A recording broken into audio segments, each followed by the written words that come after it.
Hildy is a bawdy, chain-smoking, 70-something former journalist who lives on the Upper West Side in an apartment that has a portal back to 1973. Time travel has rules, though, and Hildy breaks them by traveling back with healthcare aide Trista. Now both women will have to come to terms with their pasts before they lose their chance at having a future. From Ahoy Comics comes Alisa Whitney's Guilt. That's Gilt, a comic book that's Sex and the City meets the Golden Girls by way of the Twilight Zone. Call your local comic book store and ask them to order your copy of Guilt today.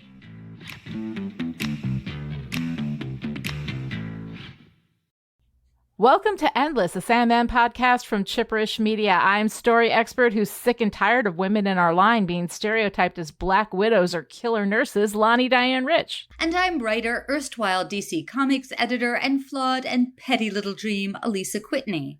Today on Endless, we're going to be talking about Collectors, issue 14 from the Sandman comic book series. Collectors was written by Neil Gaiman and illustrated by Mike Dringenberg and Malcolm Jones III. Zylanol did the colors and Todd Klein lettered. This issue was edited by Karen Berger, assisted by Art Young. Covers by Dave McKean. It seemed like the late autumn wind blew them in that night, spinning and dizzying from the four corners of the world. Time to wake up.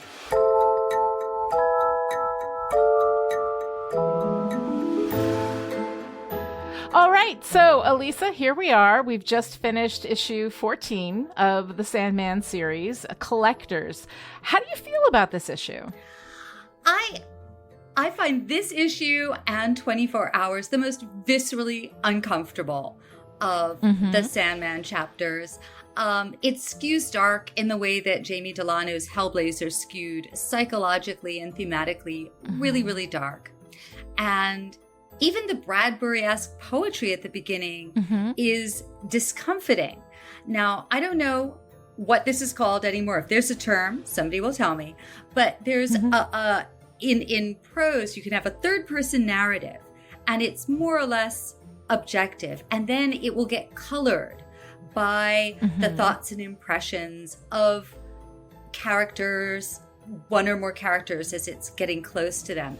And I think when the narrative voice describes a bitch wind, I think that we are uncomfortably close to these serial killers who are coming to this convention. And so we are being flavored with their sickness, even in the poetry. But it's an important story. And I think it compares the fandoms of comics and science fiction with the fandoms of true crime. And that's an interesting thing, especially as we're recording this. A lot of the US and I think the world has been transfixed by a true crime story happening in real time about this young blonde woman who has apparently been killed while hiking across country. And I can't help but feel all these resonances with this story that was written 30 years ago. Yeah, because there is that real darkness, and we're definitely going to get into that in detail, like this reflection of actual human darkness and what the value of that might be. This issue is one of the ones that I struggle with, kind of similar to 24 Hours. On the one hand, with the exception of one element that I had real trouble with, I think it's a really, really good issue, and it does some lovely work with the power of personal narrative and the idea of what happens when we are unable to kind of face and deal with our own darkness. It hits on themes and ideas that are incredibly crunchy, and we're going to have a really interesting discussion about all that stuff. I'm really looking forward to that. But I can't really say that I enjoyed reading it. It was kind of a difficult, experience for me. And again, because I'm very sensitive to these things and they do tend to throw me out of a story. But overall, like, it's one of these things where I'm like, there's so much good stuff here that I really respect, but I can't say I enjoy. Which, okay, fair enough, right? Not everything should be enjoyed. Some things should be difficult and challenging. But let's go ahead and get into our summary now.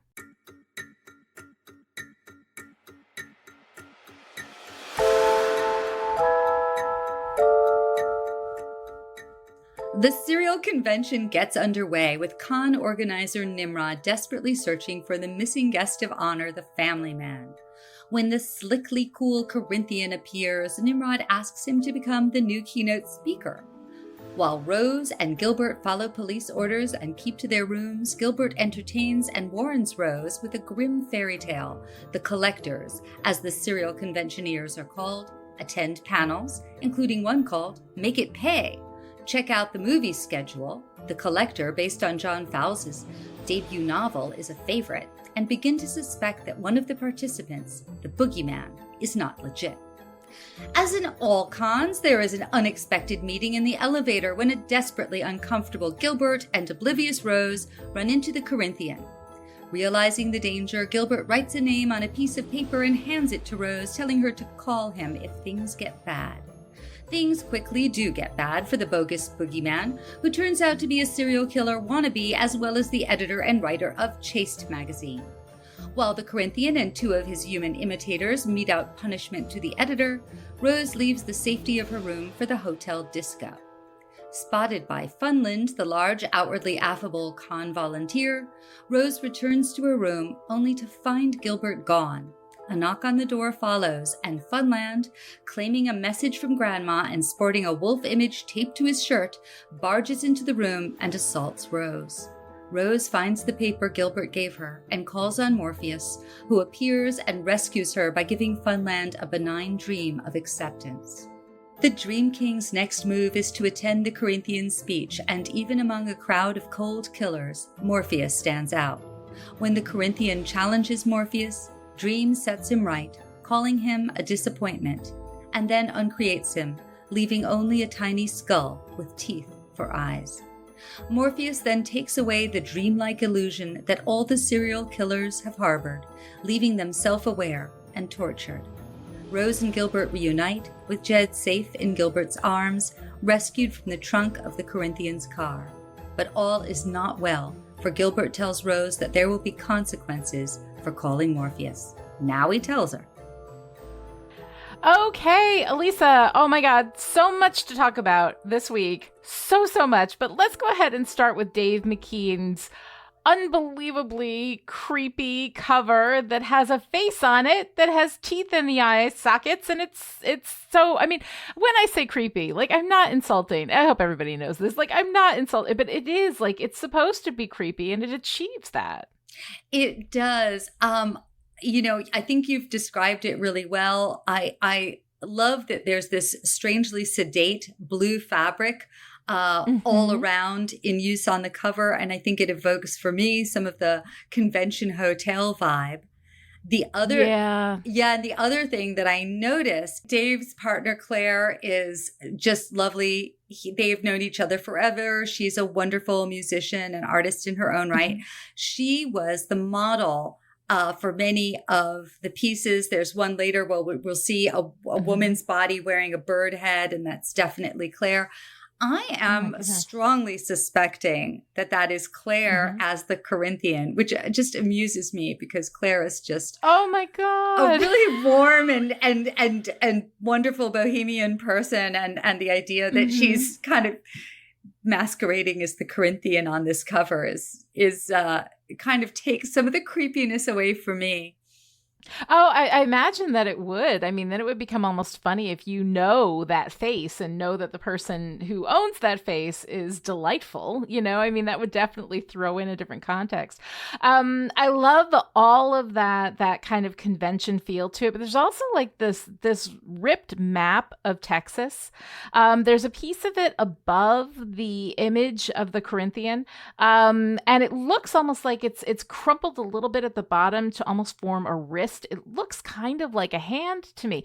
And then at the bottom, there's the pieces of the map that are ripped. One of them looks like a K, and the other one might be an O, which makes me think of like knocked out or something like that. I don't know. I don't know if that was intentional or just that because Dave McKean's covers require a deep reading, right? You're not going to glance at a Dave McKean cover and absorb everything that's in there. Like, it requires looking in. And sometimes I wonder if I'm like maybe seeing things that were not intended because I'm just like reading it so deeply. And I don't know if that means anything, but it's so neat. And the idea too that like every little thing you can kind of like draw a little meaning from in a Dave McKean cover, it makes them a real adventure to start off an issue with. Absolutely. And Dave has this immense range where, you know, he can draw and paint very realistically, and he can also have wonderfully stylized illustrative work. He plays with more abstract and you know, uses photographs. So there's just a lot of different. There's this very wide range. It sometimes feels like we're dealing with a team of artists that all happen to be Dave McKean. Yeah, I mean, it's really neat because it is kind of it is very mixed media. You know, it is like there's a whole bunch of different things that sort of contribute to this overall effect, which I find so fascinating and so interesting. And my book of just the covers itself I love going through that. I mean, I'm trying not to get ahead of myself. I'm looking back at the ones we've already done because I really want every cover to be a surprise when we come to it every week. But, you know, talking about the art, there is a lot of kind of chaos, you know, scratched into this story with the way that the art is presented. You're right. I think we see a real departure in the artwork in this issue. We see a lot of breaking of panel borders. So sometimes we've got splash pages, which is to say basically a whole page that's just one big image, one big panel, or we have these collaged, fractured images that leave the order of the panel borders behind. And I think they serve a dual purpose here. On the one hand, we're getting some of this feeling of chaos and threat because things are not being contained in their borders. And we've got this convention of serial killers and this evil seeping out. And on the other hand, there are places where this, you know, less panel ordered artwork is giving us a chance to introspect, to go deeply into a character. And often we are getting deep into the psyche of a person who is monstrous and deeply disturbing. We're getting into people's secret worlds. So there are, I think there are interesting effects. We get this also, of course, with the Red Riding Hood fairy tale. We're going into the wolfish images. And I know that in feel, I think that I know Alan Moore was, I believe Neil Gaiman was as well, big fans of the writer Angela Carter, who was known for going into classic fairy tales like Little Red Riding Hood and Beauty and the Beast and writing them with this subversive, feminist kind of tell the tale but tell it slant kind of aspect. Yeah. And I was getting that vibe from both the content and the art, very much reflecting that. Yeah, I definitely think so. And it's interesting too, because with because the panels represent order, right? You know, this is how we read it. These are the boxes within which we are telling this part of the story. But one of the things that I really loved about this is that even the panels themselves, there's this one page that we have where we are spending time with the only collector that I recall in this who had regret, who was looking for help, right? And so we saw we had the image of his face as he's talking about all of these things that he's done, right? And we have the order, like this incredible grid order of these panels, and he cannot fit his entire self into any one of those spaces. And he's breaking up into these little parts, you know, like literally compartmentalized. And I really thought that was such an interesting, you know, visual way of representing somebody who is doing things that he doesn't want to do, that he doesn't entirely understand. And that even when he's sitting there and talking with people who will not judge him for it because they all think it's awesome, he is still connected to enough of his humanity that he says, I needed help. and he couldn't get help. And as he's telling this story with all of this regret and all of this remorse, he's not being heard, he's not being understood, and there is that compartmentalization that I think that happens in people, and I just thought it was so incredibly interesting. So I really loved that particular page. It really is interesting. One of the ways that panels are often described is as units of time. You can also think of them as emotional beats, that if you have but there's different ways that they work. They do represent the passage of time. They can represent a shift in emotional polarity. Screenplay writers talk about separating a scene into beats, and there have been different definitions of beats, and panels play into all of that. But I think we are both feeling that there's a way that it's not time that's breaking down here. It is the ability to sequence and order thoughts and feelings and keep them in a rational sequence.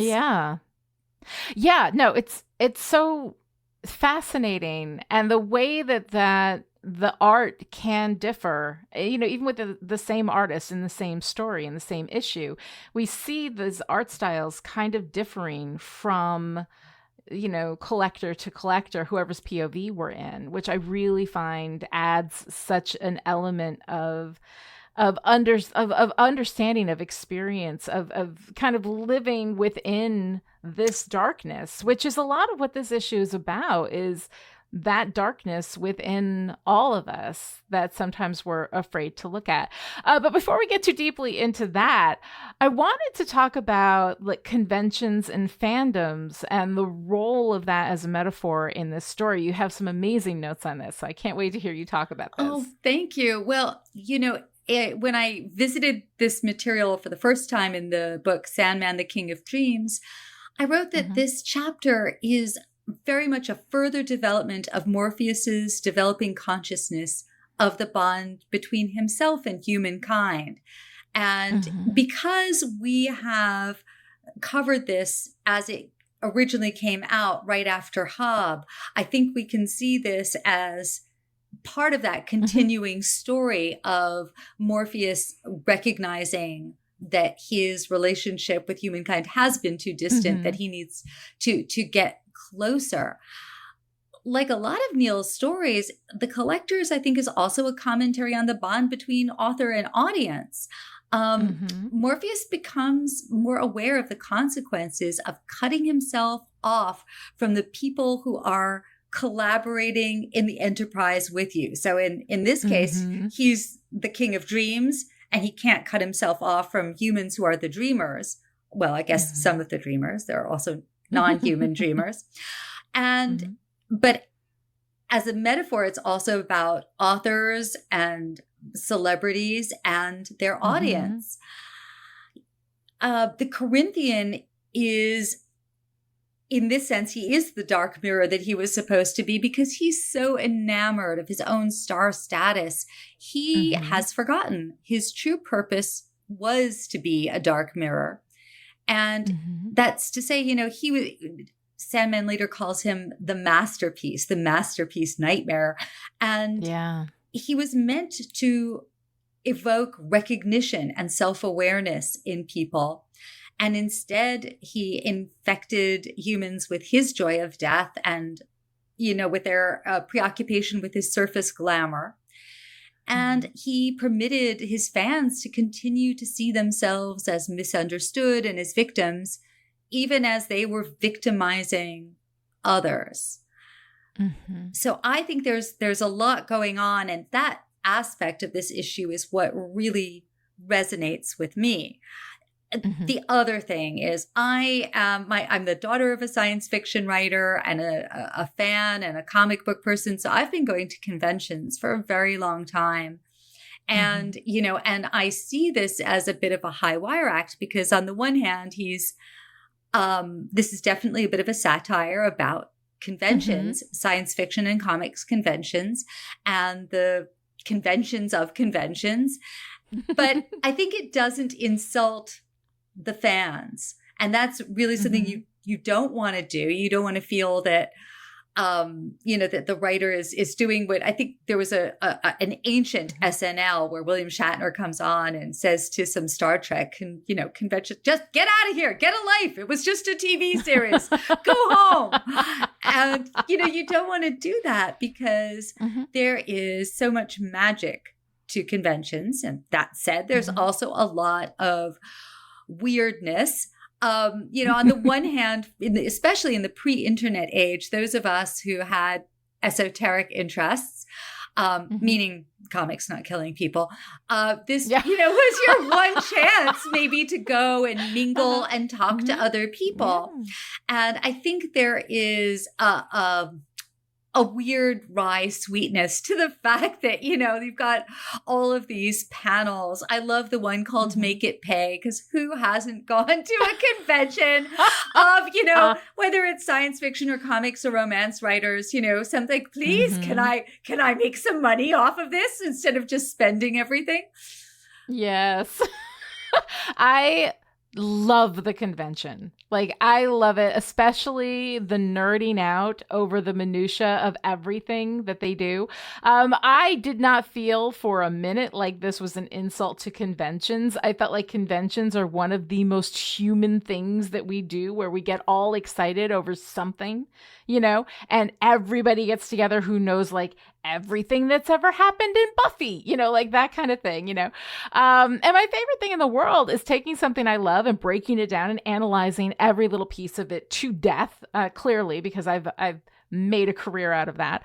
And I love being around people who also have enthusiasm for those things. Now, murdering people isn't one of those things, but I can appreciate like the enthusiasm and the nerdiness and the way that they're diving deep into it. And I thought that was interesting because we have this kind of sort of push-pull between darkness and humanity, when really darkness is part of humanity.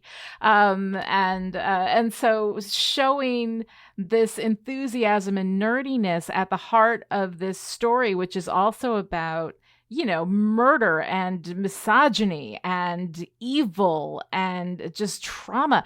It's so, I kind of love that, that kind of odd cognitive dissonance between these two things that actually are kind of mixing really well together.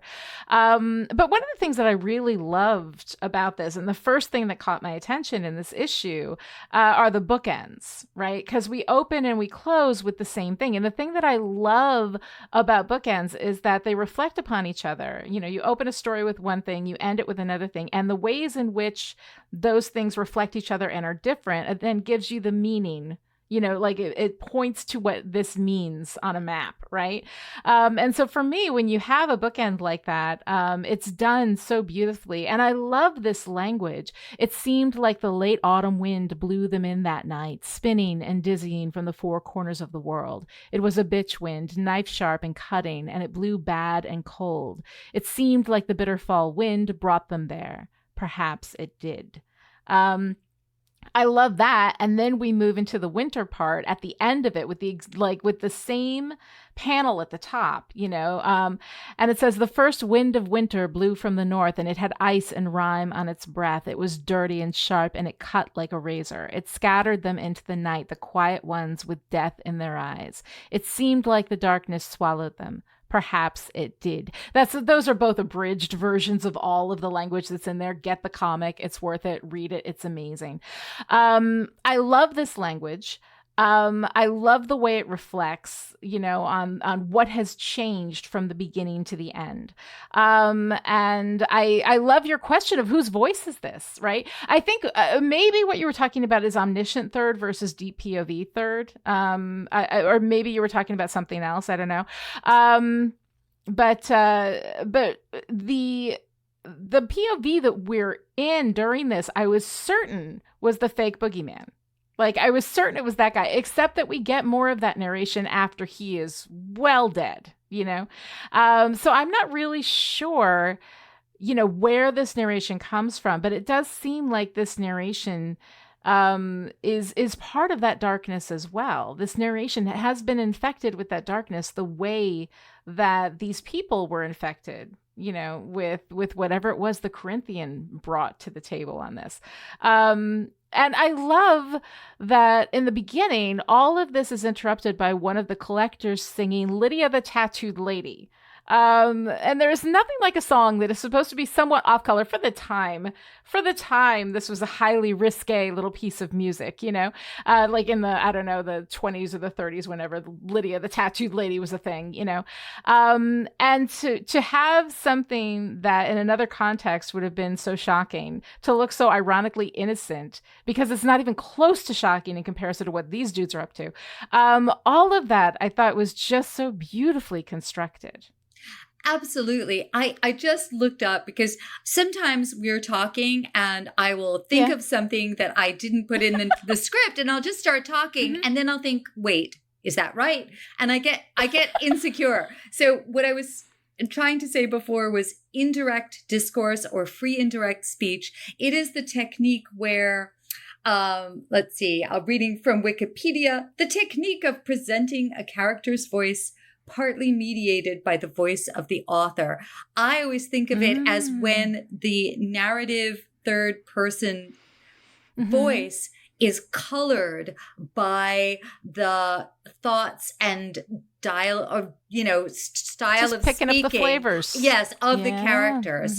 And in this, usually it's one character, but here I feel that we are flavored by all of the evil of all of these serial killers. I also think there are places where I can feel a little bit of perhaps influence. I don't know if that's the right word, but I felt something very Ray Bradbury in the poetry of this. And there is a Bradbury book that I particularly love called The Halloween Tree that I don't know if anyone reads anymore. But if Bradbury was known for writing horror that was absolutely poetic and evocative. And I feel that there is something of the flavor of Bradbury in this. So, and people should read The Halloween Tree because it's going to be that time soon. I will put it on my list. I will put it on my list of things to read. Absolutely. One thing I love too about the language for the writers out there, I love that the dough is not overworked in this language. It is very easy when you're going for a poetic kind of phrasing to overwork the dough, These are extremely simple words. It is simple language that gets across it is incredibly evocative. It was a bitch wind, which carries, of course, the misogyny from this environment, right? Knife sharp and cutting, and it blew bad and cold. It's such simple words, but when you put them all together, it really does create such an incredible vision and a feel. It brings you into that environment. And, it was dirty and sharp and it cut like a razor. I love all of that stuff. And again, simple language used deliberately, used without necessarily defaulting to whatever the word is that you would think might be in that place. I would never think of bitch wind, right? But there's something about that combination that really does evoke this sense of character and place and feeling and environment. So for writers out there, I would study the use of language in that opening and in the closing, that it is poetic, but it is not overworked. When John D. MacDonald is an old mystery writer whom I really like, and he said something about writing at one point that he, in his hard-boiled-ish Florida way, he said, something like, I want a guy that has a question that's moral as well as, whatever, plot-driven, and I want, whatever he wanted. And then he said, and I want a bit of poetry. And I always imagine him, in his macho, I want a bit of, but I think it's a nice thing. Sometimes before I write, when I'm trying to wake that muscle up a little, I will read some poetry. Yeah. Yeah. It's, it's something that I tend to be much more like simple in my language when I write. And this is one of the things that I don't go into very often, into that poetic space, because it's one of those things that when you do it bad, like, oh, it's bad. When it's bad, poetry is the most cringy thing. And I always feel very, very nervous about it. But when I see simple language used very specifically, used with real intent, and the idea that those like simple words brought together can really bring out a strong sense without going into this like flowery kind of stuff that I tend to not enjoy as much. It makes me feel like it's something I could dip my toe into a little bit more when I write, but we'll see. Dip your toe into that bitch wind. I will. Thank you very much. One of the other things that I saw here that just kind of got me thinking was I really loved the retelling of the fairy tale, of Little Red Riding Hood. And of course, in the beginning, these stories were a lot darker. Little Red Riding Hood just fucking died. Like, that was it. There was blood on the walls and nobody was coming to save nobody. Like, this was all darkness in the beginning because these were cautionary tales. These were the stories that were told with the intent of keeping your kids afraid and alive. That was a big thing. So we're retelling this this cautionary tale to, Gilbert is telling this story to Rose with the intent of frightening her to keep her safe. I'm not, I'm not really sure what exactly his intent was there. But as I'm listening to it, I'm like, cautionary tales are for the victims. Why don't we have cautionary tales that caution the perpetrators? Like, I get why we don't, because we don't see the perpetrators as human. We can't speak to them. We can't communicate with them. They are just monsters, right? The wolf is not a human. The wolf is a monster, and putting control on the victims kind of leaves us to where we get this victim blaming kind of mindset. Like, you shouldn't have been walking in the woods. Look at what you were wearing. Why did you drink so much, right? We have the cat calling this girl a slut because she's eating the food and wine that was left out, or what she believes is food and wine that was left out for her by what she believes is her grandmother. And yet we've got that really hard moment where the cat is like, you slut, and clearly the girl is not understanding what the cat has said, but we have that moment in there. So that kind of gives us like a victim blame scenario instead of holding the perpetrators accountable. And a lot of people out there, you're going to be doing because patriarchy. And yes, of course, all those arguments are absolutely here to be made. That definitely has something to do with it. But in this particular story, where we are talking about the human and the inhuman and the gulf between those two states, which is not as wide necessarily as we would like to believe that it is, and how uncomfortable we become when we mix the two. And the collectors are here at a convention, and there's nothing more human than nerding out at a convention. And then they're bringing all of this darkness into that incredibly human, nerdy space. So what I started thinking is that if we treat the wolf like we can speak to him, like there's a way to communicate. Once we can communicate with someone, we are in a shared space. So we either have to humanize him or dehumanize ourselves in order to get close to him. And so, I'm asking these questions, like, do we write cautionary tales for the victim? Not necessarily to victim blame, but because the perpetrators, in the context of this issue, the collectors, are just unreachable. Does it feel like treating the perpetrators like people who can be reached means that we have to then see that darkness as human? It made me think of Nietzsche. You look into the abyss also looks back into you. They're creepier if we allow them to be human, which is why the page that's all broken up into a grid with that guy who was having the regret, like, he's the only one who's asking for help, who wants to stop, who's struggling. And he brings us into this uncomfortable space where the monster is human. And then, going back to Gilbert telling this story to Rose, he says, listen to the wind, right? We open with the wind, we close with the wind. Here we are again. Listen to the bitch. He doesn't say that, but to the bitch wind, right? It brings bad things, Rose Walker. I think it will be best if we keep to our rooms, right? And then, of course, we see Funland when he attacks Rose. He's wearing a t-shirt that has a wolf on it. He says, take off your dress. You won't need it anymore, repeating the wolf's phrasing from Gilbert's story. So, yeah, I don't know. Like, I'm having all of these questions about, and that's kind of what I love about this issue. Like I said, I don't enjoy reading this, but there's so many interesting things here. Is this relationship between ourselves, our humanity, our darkness, and was the Corinthian created to help us psychologically bridge that gap? Mm. I don't know. It's all questions, no answers for me on this. Well, I have two thoughts. When you were talking about that, one was about Rose. In my 20s, we were talking about this before we began the podcast, but in my 20s, I definitely identified with Rose. Now that I have a daughter in her 20s, I see her and, and the young women who get victimized, I look at them more with that fear that a mother has. And it may even be more horrifying to me with that frame on it. The other association that I had with your talking about the wolf, is how the narrative that we are in danger from the wolf, it just tied in for me with this,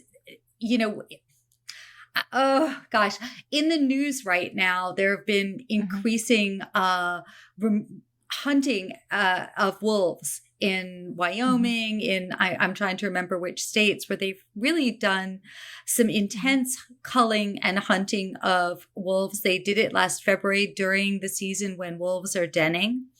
And they blew past their own limits. So they went way over the amount they were supposed to. And the states are approving more and more culling. And when you see yourself as a victim, sometimes you authorize yourself to do whatever,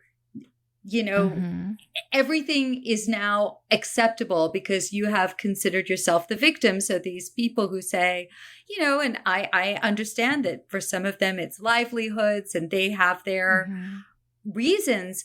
But for me, I'm looking at the ways in which it's never a good thing to not examine your own prejudice, even the ancient human prejudice against the wolf. Yeah. Well, yeah. And I mean, when we talk about the role of being the victim, that we get into the narratives that a lot of these collectors were getting themselves into, that they, Corinthian is really, really into this identity story. When he's talking to the boogeyman, he says, it isn't the sex, it isn't the power, it isn't the cruelty. We are soldiers of darkness, right? It is the darkness. They serve the darkness. He is about the darkness. And of course, a person with no eyes, right? He eats the organ that sees light, right? That's what he does. He says, we don't do it to make a living. We don't do it for revenge. We don't kill anonymously. We don't carry guns into burger joints. We don't murder for hire or for governments. We are entrepreneurs. We are gladiators. We are soldiers of fortune. And we are swashbucklers and heroes and kings of the night, right? This identity story, and all of these collectors who are seeing themselves in their stories as victims, so that they are going out and killing because that's the right thing to do, because women are bitches, right? There's so much misogyny reflected in all of these characters. But he is none of these things. He's creating all of these stories, but he is none of these things. He is not human. He is a nightmare. And I found this whole thing, Sandman comes in, he sits and listens to the Corinthian talking, then stands up and challenges him and tells him what he is. You are a nightmare created to be the darkness and the fear of darkness in every human heart, a black mirror made to reflect everything about itself that humanity will not confront. And And interestingly, this is just an aside, the creator of the TV show Black Mirror said that the Black Mirror he was referring to was the reflection of ourselves in our phones when they're turned off. And it feels like such an apt metaphor for something that did not exist when Neil wrote this. People turn their phones off? Apparently, when you first bring it up to like the reflection in the screen, I just think it's funny because these days nobody turns their phones off. It's perhaps that's right. We need that dark mirror, perhaps, but we don't see it because we're constantly being distracted by. Right. And what's going on in Mirror, Mirror on the Wall? Yeah. Who is the fairest of them all? Right. Isn't there's something in the idea of the phone and the technology as being a window to somewhere else, and yet we use it so much to reflect us back at ourselves. I don't know. That might be bullshit. I honestly don't know. I hadn't really thought about that. But I think it's so interesting, and it feels such an apt metaphor. And then, it turns out that all of these killers were kind of created by the Corinthian, that the Corinthian for the last 40 years has been running around putting dark whispers into all of their souls and making them into murderers. Well, there is this interesting phenomenon that there was a kind of burst of I don't know if it's a burst, but there serial killers began to really proliferate, and I think from the 50s through the 70s or the 80s, there seemed to be more and more serial killers. And so I think this idea that that the idea of serial killing became more infectious is something that I've only recently become aware of. So I don't know if that's true, that there were, maybe there always were more serial killers and they simply were not known about as much. But I suspect that there is some way in which the social media and our interconnectedness, in the 50s, it was before social media, but television and mass media was still making people more aware. And so nightmares can be infectious. Nightmares can be infectious. Ideas can be contagious. It's just such an interesting idea that darkness, he escaped and put that darkness out there into the world, and then of course Dream's punishment for all of these collectors is that he takes their personal narratives away. And that speaks to the power of story like nothing else, right? For everything that they've done, for all the horror that they've unleashed, the just punishment for this is my judgment on you, that you shall know at all times and forever exactly what you are, and you shall know just how little that means, right? We've had all of this convention, and I feel like it's for this moment, all of the stuff that felt like it was making fun of conventions and, make it pay and all this kind of stuff. They're all narratives. They're all narratives that these people are getting involved in. The narrative of who they are, of what they are, that, statistically, we have no more mental illness among us than the general population, like all of these narratives. And then after murder and mayhem and horrible, horrible things, the punishment they get is that they get to know exactly what they are. And oh my God, that packed a wallop for me. So much of a wallop. And there's so much wish fulfillment in that because, Batman and Wonder Woman, they may wallop. Well, Wonder Woman doesn't wallop, but there's that satisfaction of a superhero beating up the bad guy. And in cop shows, there's the satisfaction of taking a bad guy down and sending him or her to jail. But what we really want the criminal to have self-awareness and be tormented by the guilt of what they've done. Yes. That is the real thing that we want. And it is the sweet spot between punishment and the hope of a rehabilitation.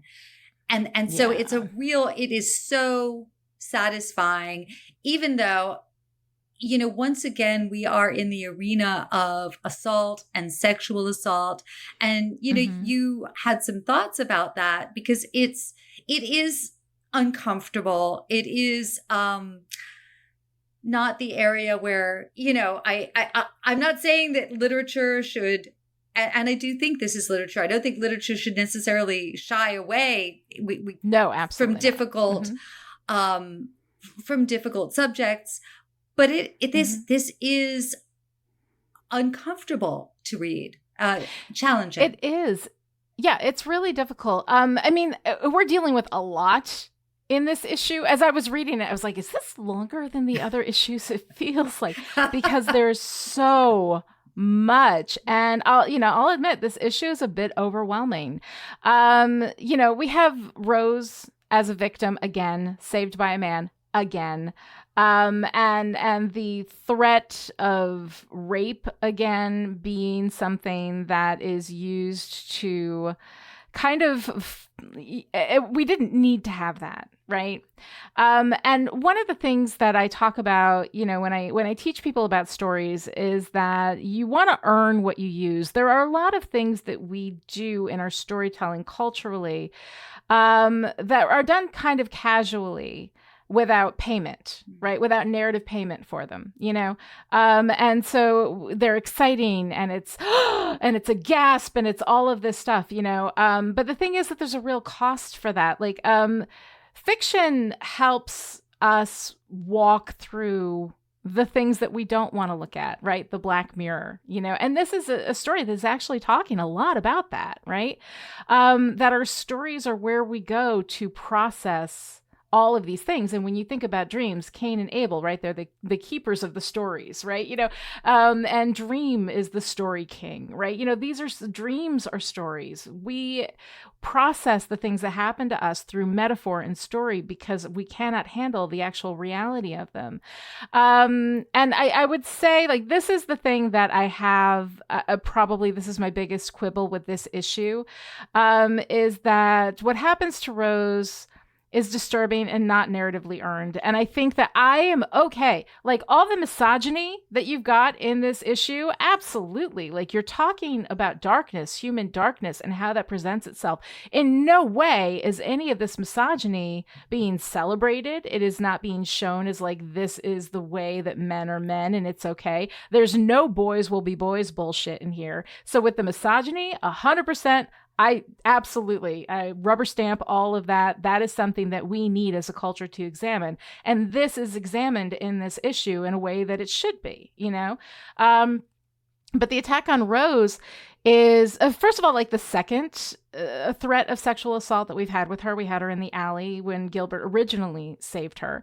And so here we have, she's just a woman kind of being moved around on a board until a man can come in and be the hero.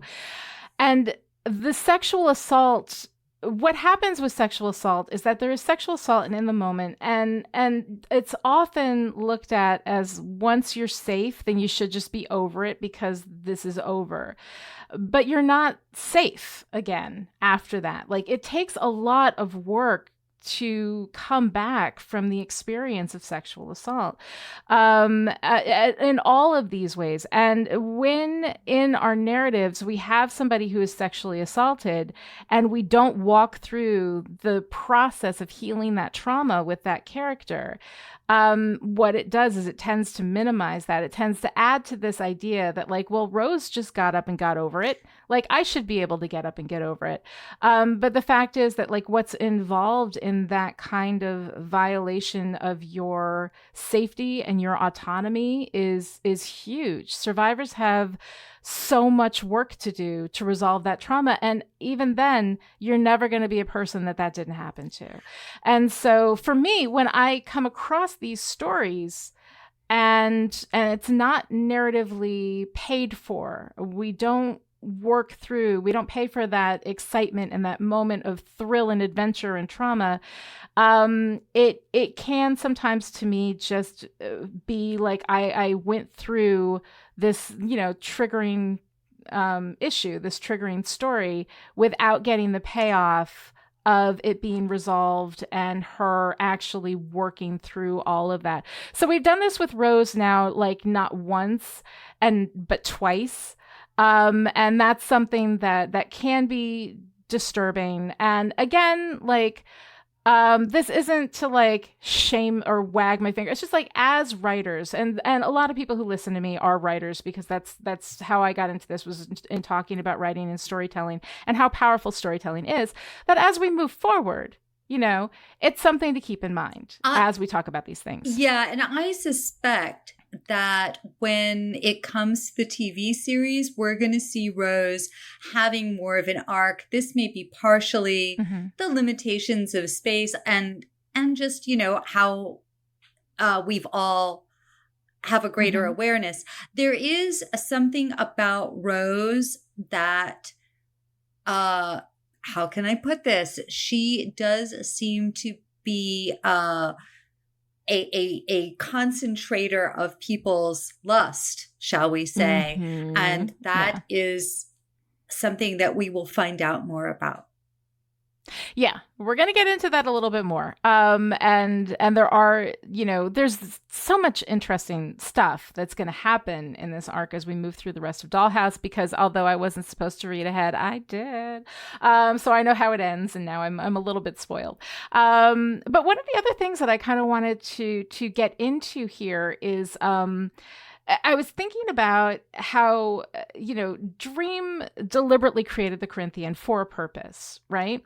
And as I'm reading this, I'm like, what is the purpose of the nightmare? And I have been recently, for reasons associated with my trauma, reading up on sociopaths and psychopaths, and understanding who these people are and how they work. And one of the discoveries that I made while reading this material is that it's like 1 in 25 people is a sociopath or a psychopath. They're not all murderers. They're not all collectors. A lot of them make excellent surgeons. They can go in and operate on someone with a clear mind because they don't have empathy, and they're not freaked out about what happens. If I have to tell their mom that they're, this person did, or the wife that this person didn't make it through, and I'm sure that also historically some of these people made excellent warriors, especially when war was this one-on-one with swords and clubs.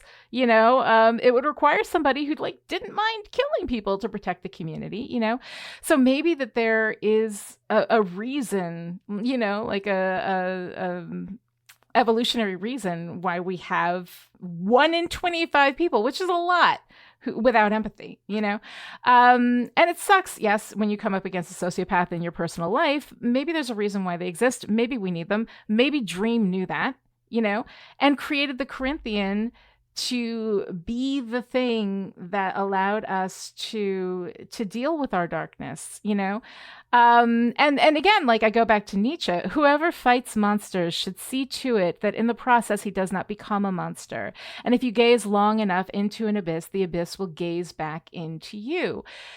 And so Nietzsche's warning us against the abyss, right? Warning us against taking a good look at the Corinthian, warning us against that dream. It seems like Dream is saying, no, you need to wrestle with this darkness. Do we need to look into the abyss? What do you think? I think that is one of the functions of horror. The fascination of horror and the purpose of horror is to allow us to glimpse the monster and the monster in us, and to conquer the monster, and maybe sometimes to experience what it is to be conquered by the monster and then wake up out of it. Right? Oh my God. It's such, and that's the thing about this issue. Like, I know I said I don't enjoy it. I really enjoy talking about it though. God, there's so much. There's so much packed in. This is so narratively dense. As far as if you're looking at narrative as a delivery mechanism for meaning, right?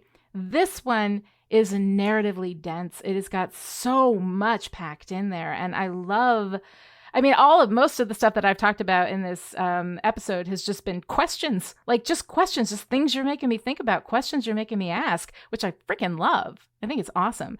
But the biggest question I have though, this week is murder or grapefruit? Oh my God. So Rose wakes up in the morning, knocks on Gilbert's thing, says, I could really murder a grapefruit Gee, the thing I'm craving most in the world is a grapefruit. Grapefruit is not a fruit. It is self-hatred that you peel. No one wakes up in the morning and wants a grapefruit. I'm sorry. I disagree. I will admit my favorite are the pink grapefruit. But I think maybe this might be like an Ashkenazi Jewish thing. We like our sour foods, you know. Want grapefruit and some borscht. I don't know. Well, all right. Then I take it back. I take it back entirely. Except that I was like, why? Why does she not wake up wanting a chocolate eclair? Why does she want to murder a grapefruit? Well, all I can say is I would almost rather have an eyeball than a maraschino cherry, which I think are the work of the devil. Oh, my goodness. Well, interesting. When I come down there for visit in a couple of weeks, we're going to have to go to a place that has all variety and stuff. But anyway, so yeah, I don't care about that much. It's just it was funny. It just struck me as really funny. All right. So, Alisa, you got some cool stuff in Lucien's library. And for those of you who are spoiler sensitive, Lucien's library does talk about Easter eggs and discussions that may include some spoilers. So if you're sensitive to that, you might want to skip ahead a few minutes. Tell me what you got. Well, first of all, am I allowed to say gross things? Oh, yeah, of course. Okay, so last episode, we talked about the kneeling medieval women and the effluvia that sometimes hit the floor. And I couldn't remember the name of it. Well, I got a message from Neil. And he said, Sutikins. And I was thinking, oh my gosh, yes. And now I remembered that there was a time when I wanted to have two cats, one named Sutikin and one named Merkin. And anyway, so Sutikins, and then he gave me, he footnoted this. He footnoted it. I love it. With the Dictionary of Disgusting Facts, 1986, Maggie Noach and Alan Williams. And they described the Sutikins as being soot, dirt, sweat, smegma, and vaginal and menstrual discharge. And you know, Sutikins is it's such a cute word. It sounds almost like a term of endearment. That's why the cat name. The next time I... So cute. And you know what a merkin is, right? I do know what a merkin is. Excellent. Do you want to describe it for our audience or make them go look it up themselves? Go look it up. I'm sure Mad Hetty has one. And it's gray and, you know, has a hat. When you guys look up merkin, for those of you who don't know, you'll understand why that's so funny. So tell us about the Family Man. The Family Man. I don't have a lot to say except he was a serial killer from Jamie Delano's Hellblazer run. So it's a little in-joke, I think, between Neil and Jamie that, you know, everyone's saying like, where's the Family Man? He's our guest of honor. He's our big serial killer. Right. And that's what was going on in the Hellblazer at the time. He was too busy. He was too busy in his own comic. He didn't have time for the collectors. And the last little thing is I did notice that there was a change in the original the serial killer who is somewhat introspective. That the target, I'm just going to say here that the target changes. So in the Audible version and in the original comic, there is a difference. And I don't know. This is not a conversation I've had. I am assuming that this is a self-edit. And it may have, I don't know if there was a conversation or if this was completely internal, but I wanted to say something. I was going for a walk with my friend Carol Goodman, who's a wonderful writer and a professor. And she talked about how people often misunderstand cancel culture. And there's this, there can be this reaction against, you know, well, now you're not allowed to say anything. But that in most cases, she feels that it has to do with an ongoing need to examine, do terms mean what they used to mean? Do they still mean that? How? And it is about, as I said earlier, I think that ongoing examination of the bond between the author and the reader, between the professor and the students. And so ideally, we are examining and re-examining. And I was thinking how, Dr. Seuss as a writer went back and changed some of his stories. And then there was this big brouhaha later that some of the Dr. Seuss books were no longer being published because they contained what are now understood to be insensitive stereotypes. And I just feel like if Dr. Seuss himself had lived long enough, he would continue to change and edit and revise, because he was, I think, one of those writers who was very attuned to the issues of racism. So I sorry, I didn't mean to go off on a long No, I mean, yeah. I think that it's also important, like in the same way that I was talking about, from my perspective, seeing Rose be assaulted was something that kind of threw me out of it, Trans women, transgender people have to deal with a great deal of increased danger. And the violence and just being afraid walking out the house, because you don't know, who's going to decide that they have an issue with who you are as a person. And that a lot of times, in order to be genuine, there is an element of safety that is sacrificed for that. And that's a sacrifice nobody should ever have to make, And so to see something like that reflected, in this story, I can see being upsetting. And we've had stuff like that. Silence of the Lambs had some infamous kind of delving into that territory. So I think that what it comes down to is that all of us need to understand that when we do something in a story, it is okay to show darkness. It is okay to show terrible things happening.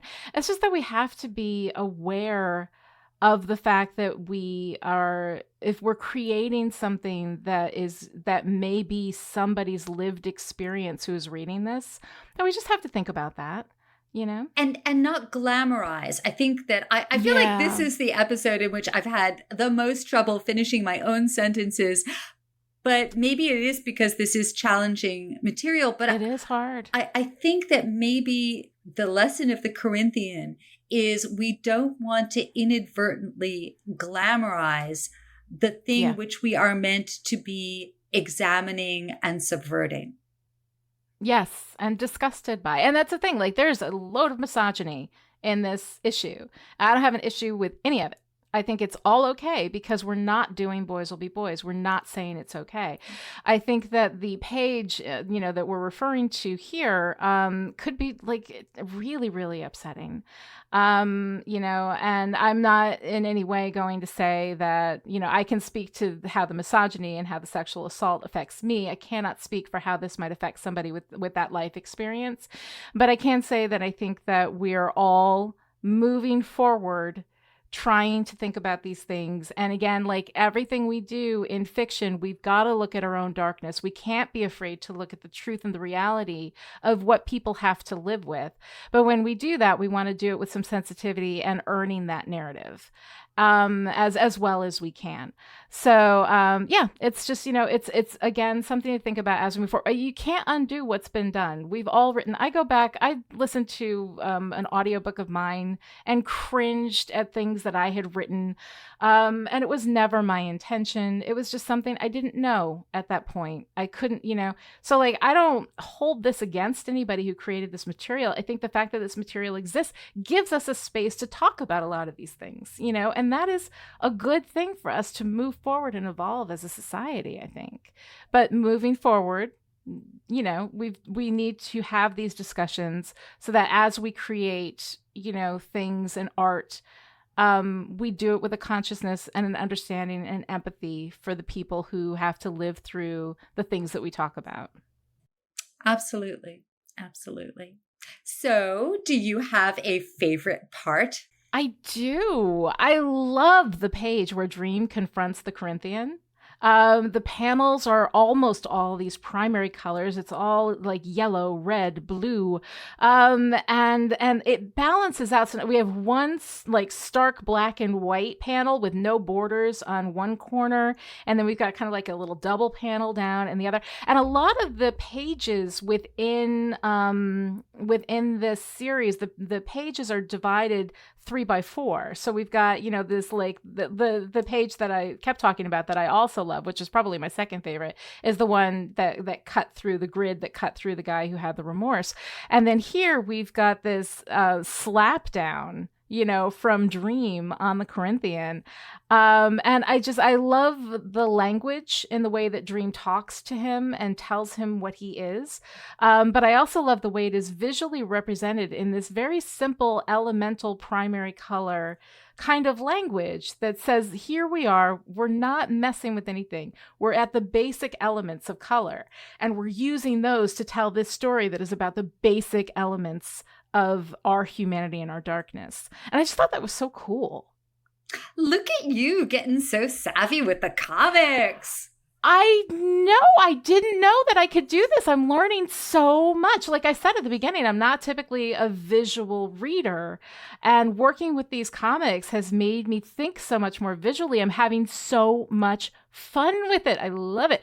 So what about you? What's your favorite page? Well, as seems to be the case, so often we gravitate to the same bits. I just love the badass, high status, here is this glamorous serial killer to end all serial killers, and Morpheus is just sitting there saying, "You disappoint me." and then he gives him a little parental lecture like, I expected better from you. What parent hasn't? I just thought you were going to do more. And so that I really loved. I also loved the page. I think I may be confusing parts and pages now, but that's where I'm at this week. Whatever. Yeah. But there is a page where Nimrod calls Funland fun. And we go into this weird moment where he kind of turns red and rips down the middle. And then, in the real, we're back to the real, like, oh, it's all right, but we got this glimpse of his monster and his rage. Yeah. And so I loved that. No, it's really, really good stuff. What's your favorite part? So I did really enjoy the moment of tenderness. There's a panel. I think there's no borders to that panel, but Morpheus is holding Rose in a very old-fashioned swoony pose. And it is a very romantic moment. It is a kind moment. I have to admit, even when I first read this, I don't think I ever saw as much romance as a possibility as perhaps was meant to be evoked. I just didn't see Rose as quite strong enough to spark Morpheus's romantic interest. And we will see him mix up with, I guess, some other women in the future, and even get his heart stomped a little. But he deserves it. But I do like this moment. I'm a romance writer and reader, as well as, other things. And I do love those moments when we can see a romantic and possibly tinged with sexual side to a person.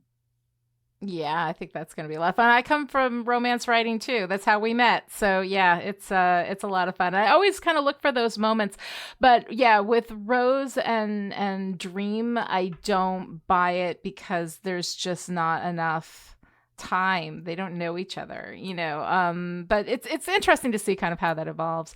For me, I love the bookends. I love the opening and closing reflecting each other. A story's meaning comes from what changes, and what a bookend does is package up that meaning for you in a really beautiful way, and then deliver it with a bow and be like, look at the beginning and look at the end, see what's changed, and that's going to point out to you what the meaning is here. And I love it. It's one of my favorite devices. And it's so much fun to see that. And I think Neil, I'm getting the sense that he kind of likes the bookends too, because I've seen it a couple of times. I've seen it a couple of times even more subtly done in art that reflects, from beginning to end. But I really, really love that. It's one of my favorite things. So it was really fun.